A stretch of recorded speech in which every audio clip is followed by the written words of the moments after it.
नमस्कार, स्वागत है आप सभी का। देवभूमि देख रहे हैं आप और मैं हूं आपके साथ कृतिका। कैबिनेट मंत्री चंदन राम दास का आज अंतिम संस्कार कर दिया गया। चंदन राम दास का अंतिम संस्कार बागेश्वर में सरयू संगम पर किया गया। कैबिनेट मंत्री चंदन राम दास के अंतिम संस्कार में हजारों लोगों की भीड़ जुटी। सभी ने नम आंखों से अपने नेता को श्रद्धांजलि दी। कैबिनेट मंत्री चंदन राम दास के अंतिम संस्कार में मुख्यमंत्री पुष्कर सिंह धामी, सौरभ बहुगुणा, सुबोध उनियाल, रेखा आर्य, प्रेमचंद अग्रवाल सहित भारी संख्या में बीजेपी और कांग्रेस के नेता शामिल रहे।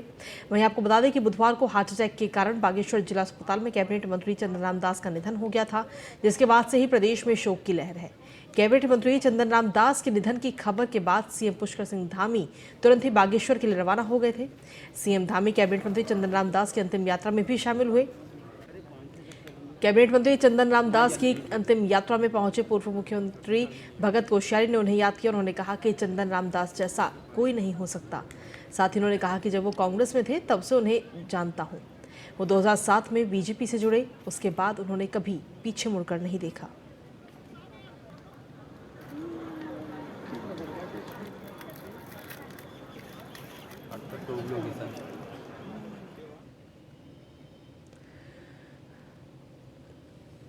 तो ये 3 तस्वीरें इस वक्त आपको दिखा रहे हैं। आज अंतिम संस्कार जब किया गया तो इस दौरान की ये तीनों तस्वीरें आपको दिखा रहे हैं। सभी जो लोग वहां पर पहुंचे थे, साथ ही जो तमाम कैबिनेट मंत्री वहां पहुंचे थे, उन सभी ने नम आंखों से मंत्री को विदाई दी। ये 3 तस्वीरें इस वक्त आपको दिखा रहे हैं। बागेश्वर के सरयू घाट पर अंतिम संस्कार आज चंदन राम दास का किया गया।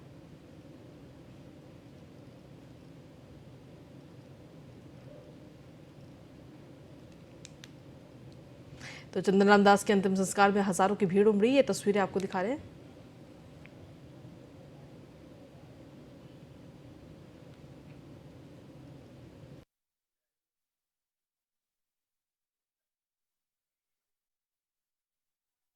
हम सब लोगों के लिए आज बहुत दुखद दिन है और उनकी अंतिम यात्रा में हम सब लोग शामिल हो रहे हैं। उनका जाना बहुत बड़ी अपूर्णीय क्षति है, इसकी भरपाई नहीं हो सकती। वो सहज थे, सरल थे और हमेशा जिंदा दिल थे।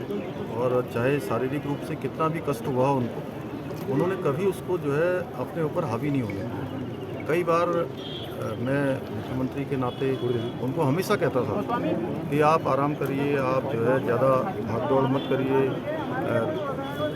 वीडियो कॉन्फ्रेंस से आप जो है जिलों की जो समीक्षाएं हैं वो कर लीजिए।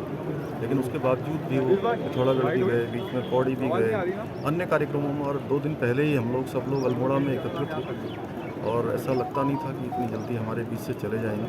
हमेशा उन्होंने गरीबों के लिए काम किया। समाज के जो अंतिम छोर में खड़े हुए जो लोग हैं उन सब के लिए लगातार वो विधानसभा में जब विधायक के रूप में थे तो तब भी हम साथ में थे। तो लगातार बागेश्वर समेत पूरे उत्तराखंड की आवाज़ को उठाते थे।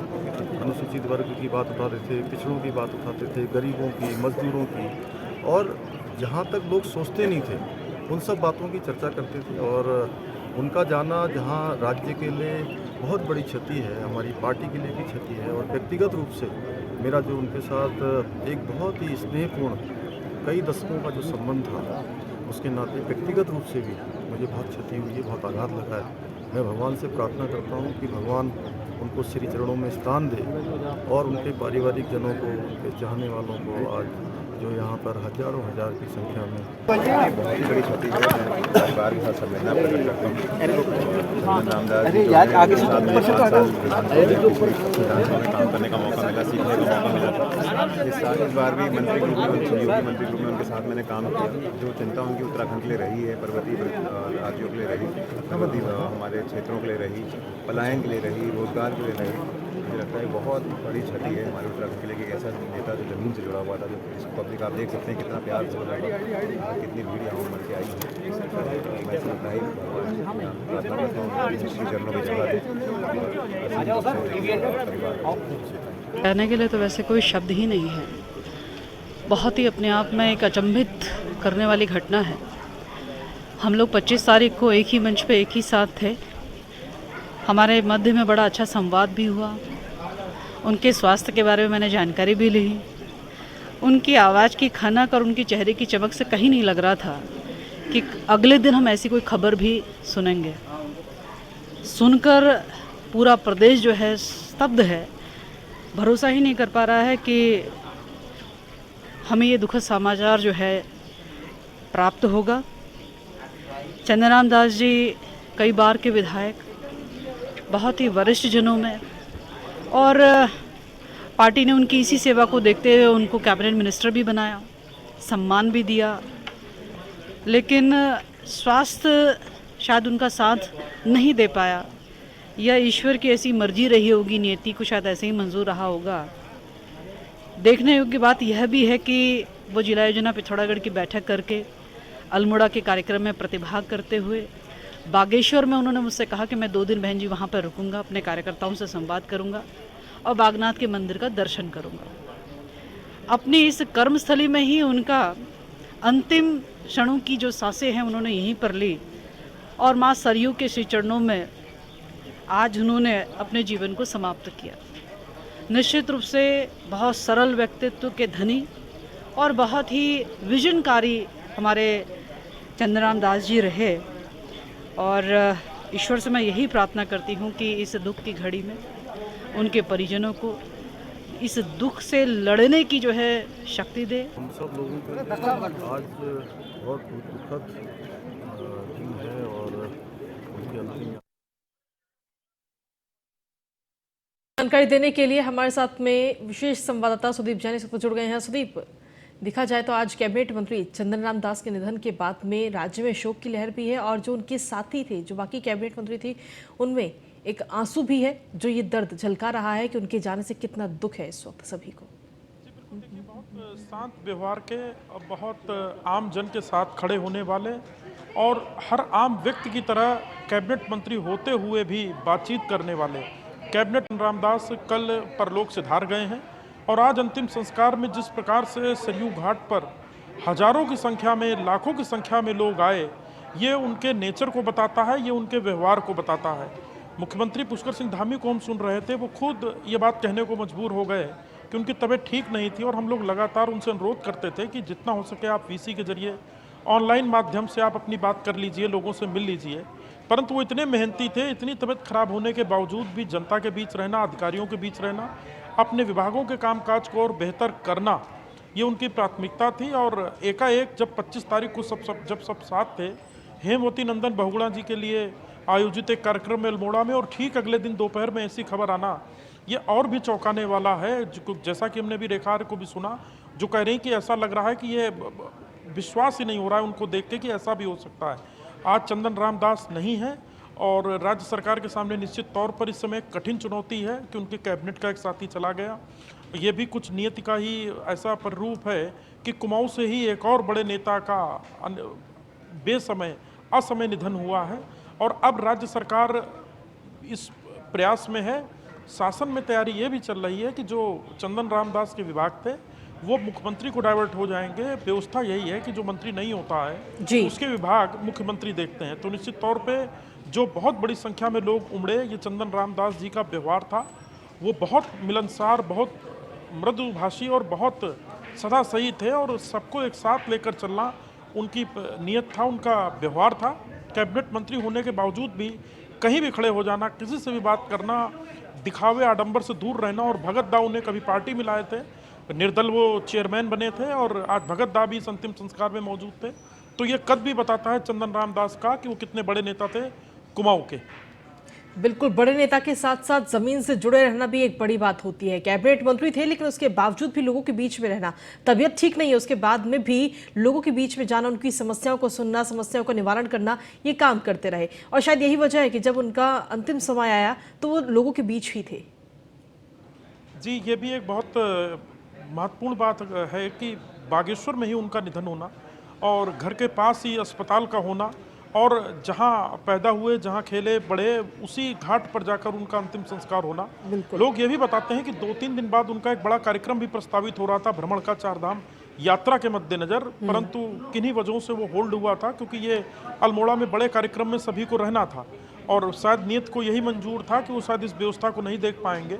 और 4 धाम यात्रा में भी इस बार उन्होंने विशेष प्रयास किए थे, अतिरिक्त बसें लगी हैं रोडवेज की, और कई व्यवस्था उन्होंने और स्मूथ करने की और बेहतर करने का प्रयास किया, बहुत मेहनती थे, महज 1 वर्ष का ही कार्यकाल हम उनका कहेंगे।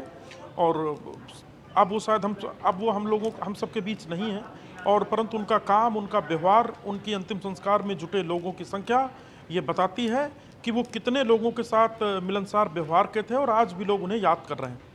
ठीक है, शुक्रिया तमाम जानकारी देने के लिए सुदीप। कैबिनेट मंत्री चंदन राम दास के निधन पर मंत्री गणेश जोशी ने भी दुख जताया। गणेश जोशी ने कहा कि सरल, सहज और मृदुभाषी चंदन राम दास जी ने समाज में गरीबों, शोषितों और वंचितों की भलाई के लिए समर्पित भाव से कार्य किया। वो एक संघर्षशील नेता थे। उन्होंने हमेशा समाज के अंतिम छोर पर खड़े लोगों की आवाज को उठाने और समाधान की ओर ले जाने का कार्य किया। मित्र थे। 3 दिन पहले ही हमें किसी कार्यक्रम में साथ थे कि मैं उनको मना भी कर रहा था कि आपका स्वास्थ्य ठीक नहीं है, आप जिला योजना की बैठक लेने में ना जाएं, लेकिन वो अपने काम के प्रति जरूरत थे कि बाई रोड उतर गए, और वहाँ से फिर जब अपने घर पहुँचे अचानक उनका स्वास्थ्य बिगड़ा, क्योंकि पिछले 1 साल से अस्वस्थ थे और हमें छोड़कर चले गए। इसका मुझे व्यक्तिगत रूप से बहुत दुख है, क्योंकि इतना सौम्य, सरल, अगर आप उनसे मिले हों, ऐसा व्यक्तित्व मैंने नहीं देखा। उससे जहाँ प्रदेश को, हमारे सरकार को अपूर्णीय क्षति हुई है। वहीं प्रधानमंत्री नरेंद्र मोदी के मासिक रेडियो कार्यक्रम मन की बात का 100वां एपिसोड 30 अप्रैल को प्रसारित होगा, और इस मौके पर भारतीय जनता पार्टी देश भर के हर एक विधानसभा क्षेत्र में 100 कार्यक्रम आयोजित करेगी। तो वहीं मुख्यमंत्री पुष्कर सिंह धामी ने भी प्रदेश की जनता से मन की बात का 100वां एपिसोड सुनने की अपील की।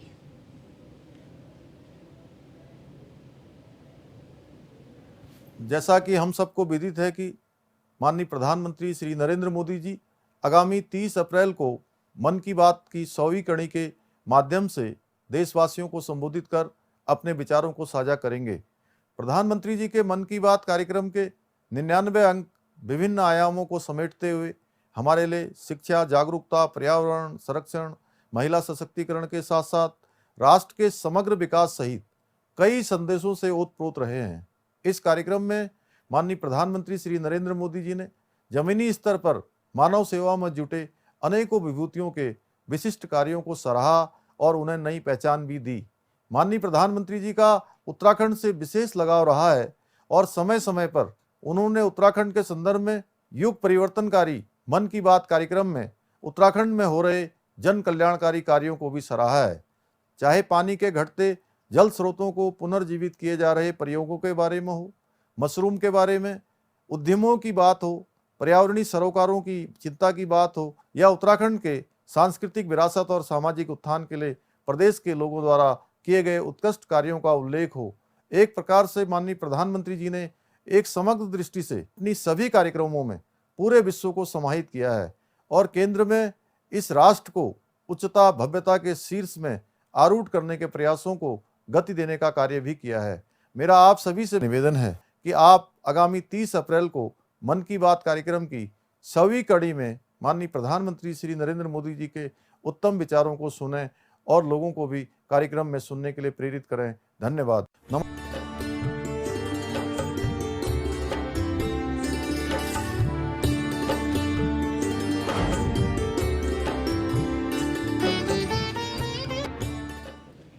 बद्रीनाथ के कपाट खुलने के साथ ही चारधाम दर्शन यात्रा भी सूक्त विधि विधान के साथ में शुरू हो चुकी है। आज सुबह 7:10 पर पूरे विधि विधान से बद्रीनाथ धाम के कपाट श्रद्धालुओं के लिए खोल दिए गए। इस मौके पर प्रधानमंत्री नरेंद्र मोदी के नाम से पहली पूजा कराई गई। वहीं कपाट खुलते ही भगवान बद्री विशाल के दर्शन के लिए VIP गेस्ट समेत बड़ी संख्या में श्रद्धालु मौजूद रहे। कपाट खुलने के इस मौके पर बद्रीनाथ मंदिर को 20 क्विंटल फूलों से सजाया गया, जिसमें बद्रीनाथ की आभा देखते ही बन रही थी। गौरतलब है कि उत्तराखंड में 22 अप्रैल से चारधाम यात्रा की शुरुआत हो चुकी है। 22 अप्रैल को मां गंगोत्री और यमुनोत्री धाम के कपाट खोले गए थे। उसके बाद में 25 अप्रैल को बाबा केदारनाथ धाम के कपाट भक्तों के लिए खोल दिए गए और उसके बाद में आज बद्रीनाथ धाम के कपाट खुलने से विधिवत रूप से ही चारधाम यात्रा शुरू हो चुकी है।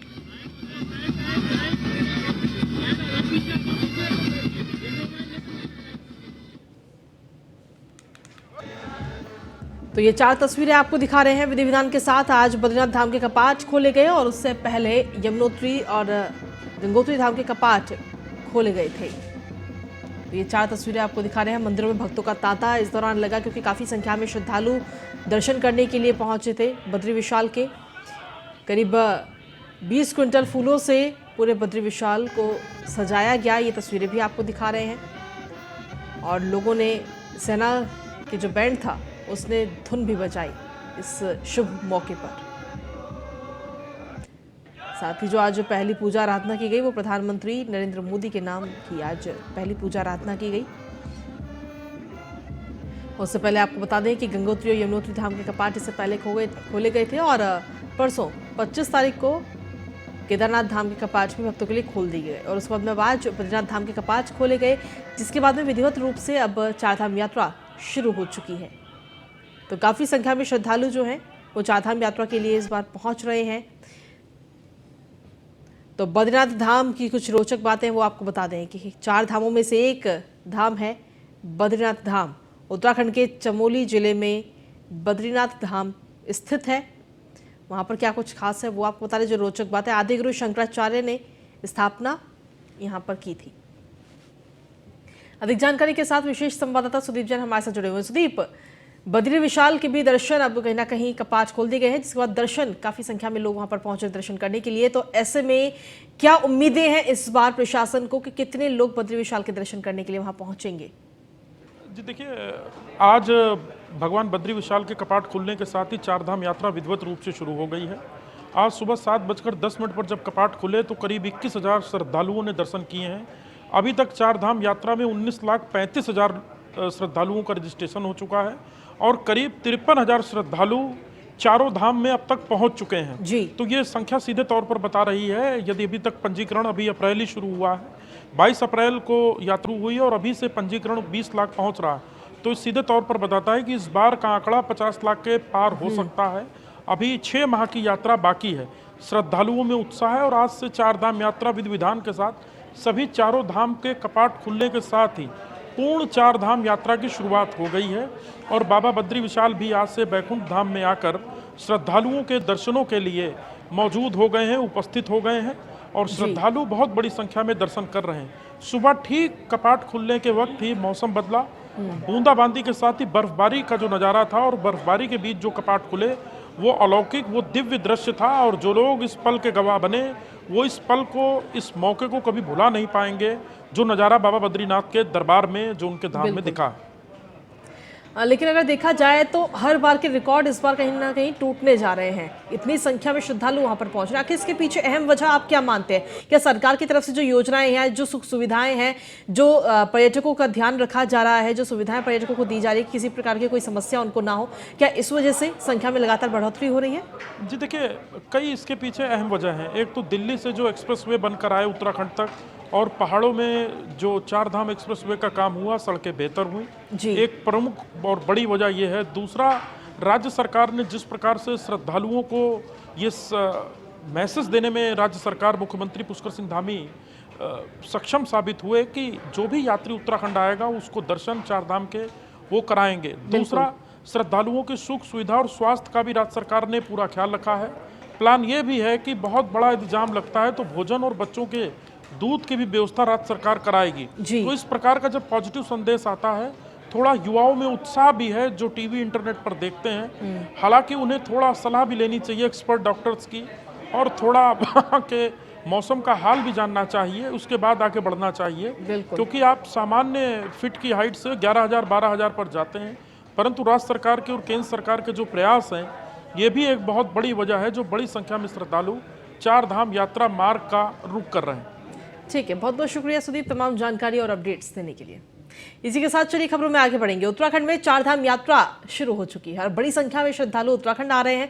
तो वही केदारनाथ धाम पहुंचे देश के अलग अलग राज्यों से आए श्रद्धालुओं ने व्यवस्था और राज्य सरकार की तैयारियों की जमकर तारीफ की। बता दें कि 4 धाम यात्रा की मुख्यमंत्री पुष्कर सिंह धामी खुद निगरानी कर रहे हैं। मुख्यमंत्री ने तीर्थयात्रियों को बार बार भरोसा दिला रहे हैं कि यात्रा पर आने वाले श्रद्धालुओं की सुरक्षा और सुविधा का विशेष ख्याल सरकार रखेगी। दिन से आए हैं केदार बाबा के दर्शन करने और यहाँ पे सारी बिजली पानी अभी तक जब से हम लोग आए हैं यहाँ पे सब चीज़ ठीक रहा है। थोड़ी बर्फबारी हुई बट बाबा का दर्शन भी हुआ और सब चीज़ ठीक। बहुत अच्छी व्यवस्था, बहुत अच्छी व्यवस्था है, बहुत अच्छे दर्शन हुए हमें।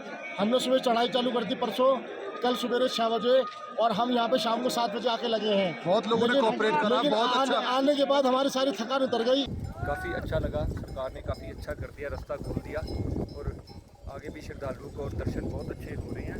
ठीक है, भगवान इसी प्रकार दर्शन देता रहे और सरकार इसी प्रकार हमारी सहायता करता रहे। बहुत अच्छे दर्शन हुए बाबा जी के, स्नोफॉल हुई, उसके बाद भी बहुत अच्छे दर्शन हुए, बहुत अच्छा लगा। बाकी को भी विनती है जरूर आए एक बार। उत्तराखंड की चारधाम यात्रा को लेकर इस बार परिवहन निगम सतर्क है। ऋषिकेश में एआरटीओ कार्यालय में ग्रीन कार्ड बनवाने पहुंच रहे चालकों का स्वास्थ्य परीक्षण भी किया जा रहा है। फिट पाए जाने के बाद ही उन्हें चारधाम यात्रा रूट पर वाहन चलाने की अनुमति दी जा रही है और अभी तक 15 वाहन चालकों को अनफिट पाए जाने पर घर भेजा गया है। बता दें कि एआरटीओ कार्यालय में राजकीय चिकित्सालय ऋषिकेश के द्वारा लगाए गए मेडिकल शिविर में 1600 चालकों की मेडिकल जांच की जा चुकी है। इसमें 15 चालक अनफिट पाए गए। डॉक्टरों की टीम ने अनफिट मिले 15 चालकों के नामों की जानकारी एआरटीओ कार्यालय को उपलब्ध करा दी है। मेडिकल शिविर में बैठे फिजिशियन डॉक्टर सचिन भंडारी ने बताया कि ग्रीन कार्ड बनवाने के लिए आ रहे वाहन चालकों का पहले मेडिकल टेस्ट किया जा रहा है। जो वाहन चालक फिट मिल रहे हैं उनको ही चारधाम यात्रा मार्ग पर जाने की सलाह दी जा रही है। एआरटीओ ने हमको ग्रीन कार्ड के लिए भेजा गया है। हम एसपीएस हॉस्पिटल से आए हुए हैं और हम ड्राइवरों का मेडिकल कर रहे हैं। तो किस तरीके से मेडिकल करते हैं? जी, हम सबसे पहले तो हम बीपी, पल्स और बाकी वेट ये सब चीज़ें देखते हैं और जो डायबिटिक पेशेंट होते हैं जैसे, तो उनका आरबीएस भी करते हैं ताकि पता चले अभी उनका शुगर मेंटेन है कि नहीं है।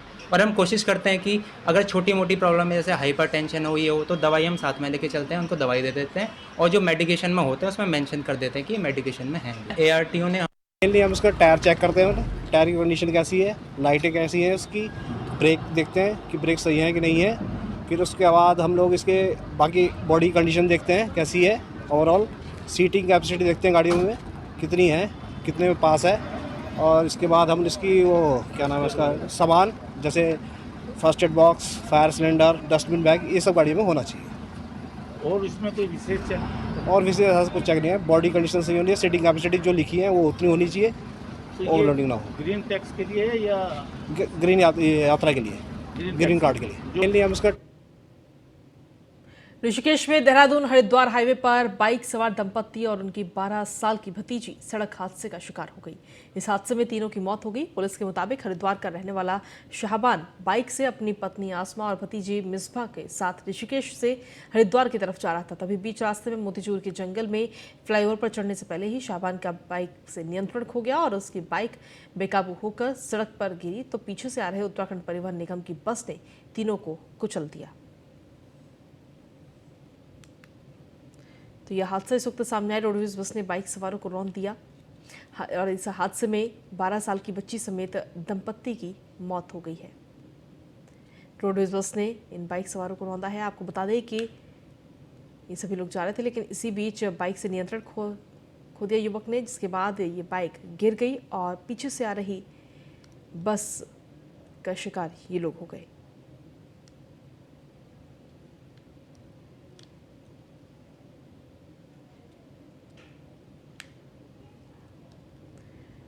तो आपको बता दें कि रोडवेज बस ने बाइक सवार को रौंदा है और इस हादसे में 3 लोगों की मौत हो गई। बच्ची समेत 3 लोगों की मौत हुई है।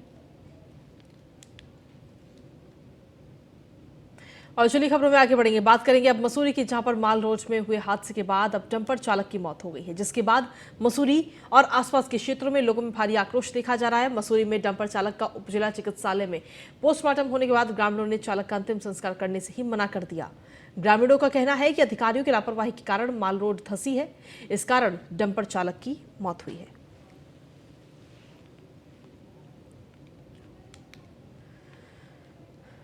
तो हादसा सामने आया था। इस हादसे में चालक की मौत हो गई और चालक की मौत के बाद में शव को लेकर अब कहीं ना कहीं ग्रामीण जो हैं वो लगातार प्रदर्शन कर रहे हैं। ये तस्वीरें भी इस वक्त आपको दिखा रहे हैं। हादसे के बाद ग्रामीणों की तरफ से हंगामा किया जा रहा है। उनका कहना है कि जो अधिकारी हैं जिस रोड को बनाने के पीछे तो कहीं ना कहीं जो हादसा हुआ है वो रोड धंसने की वजह से हुआ है, चालक की जो मौत हुई है वो उस वजह से हुई है। तो ऐसे में कार्रवाई करने की मांग ये सभी लोग करते हुए नजर आ रहे हैं। तो हादसे के बाद में ग्रामीणों में का ये सीधे तौर पर हंगामा इस वक्त देखने को मिल रहा है। मसूरी की तस्वीरें आपको दिखा रहे हैं। शव को लेकर ग्रामीण प्रदर्शन कर रहे हैं। हालांकि पुलिस की तरफ से उनको समझाने की भी कोशिश की जा रही है और इस प्रदर्शन की वजह से काफी लंबा जाम भी वहां पर लग गया है। आशा फैसिलिटेटरों ने आज सरकार के खिलाफ मोर्चा खोला। पौड़ी में विरोध प्रदर्शन करते हुए संगठन ने रैली निकालकर अपना गुस्सा जताया। आपको बता दें कि सरकार से नियत न्यूनतम मानदेय प्रतिमाह दिए जाने और फील्ड में कार्य करने के लिए यात्रा भत्ता दिए जाने की मांग की गई है इनके द्वारा। इसके साथ ही आपको बता दें कि आशाओं ने अपनी मांगों को लेकर जिला प्रशासन को प्रधानमंत्री और मुख्यमंत्री के नाम एक ज्ञापन भी प्रेषित किया है। सरकार हमेशा बोलती है बजट नहीं है, बजट नहीं है। 6 महीने तक हमें कुछ भी नहीं मिलता है। डिलीवरी के साथ जाते हैं वहाँ भी हमें कुछ ऐसा वो नहीं मिलता। 6 दिन तक रहना पड़ता है हमें। बजट हमारे लिए और हमारे लिए कोई बजट नहीं है सरकार के पास। और जैसे हम दूर क्षेत्र से आते हैं, अल्ट्रासाउंड के लिए भी हमें बहुत ही दिक्कत हो रखी है कि हम इतना कार्य करने के बाद भी हमें केवल 20 दिन का ही वेतन दिया जाता है। 20 दिन का केवल दिया जाता है, मोबिलिटी दी जाती है। और हमें चाहते हैं कि वो 20 दिन की मोबिलिटी हटा के पूरी 30 दिन का हमें पूरा कार्य दिया जाए और एक उसमें रखा जाए। हमारी एक मुश्त राशि हो, प्रोत्साहन राशि से हटाकर। जैसे सर हम जब लगे थे तो हमने सोचा था कि चचर बच्चा के ड्यूटी करनी है, लेकिन सर बहुत काम है। सारे विभाग वाले हमको काम देते हैं, तो इस मतलब काम को देखते हुए जो हमारी राशि है वो बिल्कुल सही नहीं है। तो हमारा और इसी के साथ फिलहाल देवभूमि में मेरे साथ इतना ही। बाकी देश दुनिया की तमाम खबरों के लिए बने रहिए न्यूज़ 1 इंडिया के साथ।